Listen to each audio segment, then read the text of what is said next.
je voudrais peut-être donner quelques éclaircissements.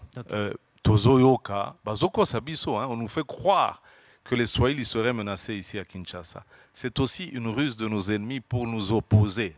Je parle en Swahili dans le supermarché. Je n'ai jamais entendu quelqu'un qui s'offusquait ou qui s'étonnait de me voir parler Swahili. Le Swahili est une langue parlée depuis la Tanzanie, le Kenya, l'Ouganda, le Congo. D'ailleurs, pour une petite anecdote, on nous dit en Swahili, Swahili imezaliwaka Zanzibar, botama na Zanzibar, imekomala na Tanzania, ikagonjwaka Kenya, ikakufa Uganda, wakaizika Congo. Dans ma chefferie. C'était la dernière destination oui, du Swahili. c'était la dernière destination du Swahili. Ouais. L'est du Congo, que vous allez en Ituri, jusque dans le Katanga, on parle Swahili. D'ailleurs, j'ai entendu le vôtre, il ressemble plus à un Katangais qu'à celui du Nord Kivu. Et pourtant, je suis du Maniema, vous me confondez Ouais, déjà, ça alors, signifie que nous sommes un seul peuple. Voilà. Alors, ce que je voulais dire simplement par là, c'est que nous avons aussi des langues locales.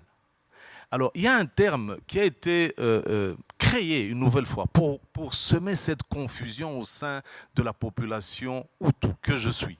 C'est-à-dire que nous sommes près de 4,5 millions dans la République. Mal connus, malheureusement. Mais vous avez, ici à l'Assemblée nationale, des députés qui sont de Rutshuru ou de Massissi. Vous avez des grands professeurs, comme professeur Nyabirungu, qui est la référence dans le droit pénal congolais. Vous avez eu des ministres tels que Vunabandi et d'autres. Et donc, c'est même Dr Machako, qui fut aussi dans le gouvernement, comme ministre de la Santé. Ministre de la Santé. Tout ceci pour vous dire quoi? Qu'il y a des langues locales.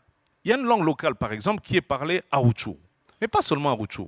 Nous la parlons côté ougandais, dans la ville de Kisoro, mais dans toute la région ougandaise contiguë au Rutshuru. C'est une langue parlée aussi au Rwanda. C'est une langue parlée au Burundi. C'est une langue parlée en Tanzanie. Maintenant, la petite différence, c'est quoi? Le terme que le Rwanda avait utilisé durant le RCD pour amener encore toute cette confusion, vous l'avez sûrement déjà entendu, on vous dit la rwandophonie. Mais qu'est-ce que ça veut dire ce terme rwandophonie? On veut simplement nous assimiler au Rwanda. Cette langue au Rwanda, on l'appelle le Kinyarwanda. Au Burundi, on l'appelle le Kirundi. En Ouganda, on l'appelle le Kifumbira.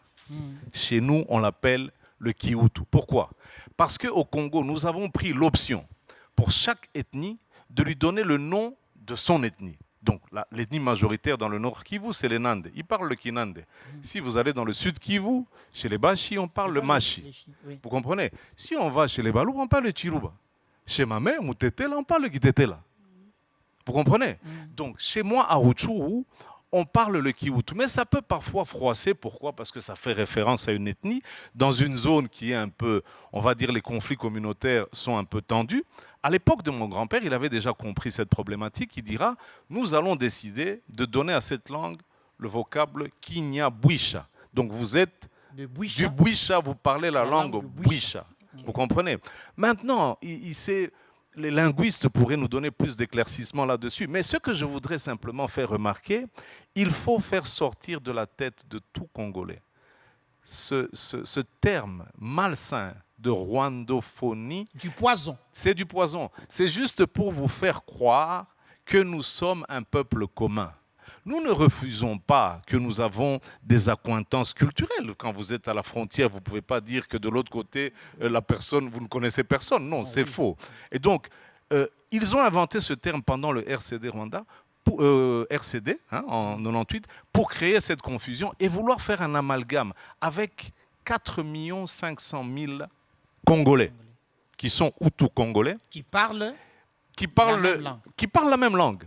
On parle à Rutshuru, on parle à Massissi, jusqu'à Calais. Donc on est même dans le sud Kivu. C'est le mouvement des populations. Chacun cherche un peu une vie meilleure. Oui. Vous pouvez vous retrouver même, on est parfois en Ituri. Et en Ituri, c'est aussi mal interprété. Les Banyabwisha qui sont en Ituri ne commettent pas les exactions qui se passent. Sans vouloir faire un procès d'intention. Ce sont encore nos ennemis qui doivent être là-bas aussi infiltrés à poser des actes pour incriminer une communauté et faire croire que cette communauté va être menacée. Et donc, il faut être prudent dans l'utilisation des termes. Moi, j'en appelle vraiment à tous les Congolais. Vous savez, lorsqu'on m'a dit de venir, j'ai dit à M. Mouya, je vais venir, mais je dois expliquer qui je suis. Je suis chef coutumier du Bwisha, mais le Congo est tellement riche, vous voyez, que personne ne peut savoir que j'ai du sang tété là qui coule en moi. Mais si vous faites un délit de faciès que vous m'observez, lorsque j'ai été en Éthiopie dernièrement, les Éthiopiens pensaient que j'étais éthiopien. Lorsque je vais au Kenya, les Somaliens pensent que je suis un des leurs. Et donc c'est ça la richesse du Congo, cette diversité, parfois de ne pas savoir qui est qui. Moi, je me suis un jour retrouvé face à un monsieur à l'ambassade du Congo à Kampala. Je pensais que c'était un Soudanais. Aloba Kilingala, moi-même, je n'étais pas capable de l'écouter. Je me suis dit, donc vraiment, ce pays est très riche. Il faut respecter cette richesse et plutôt faire en sorte que nous soyons unis ensemble pour combattre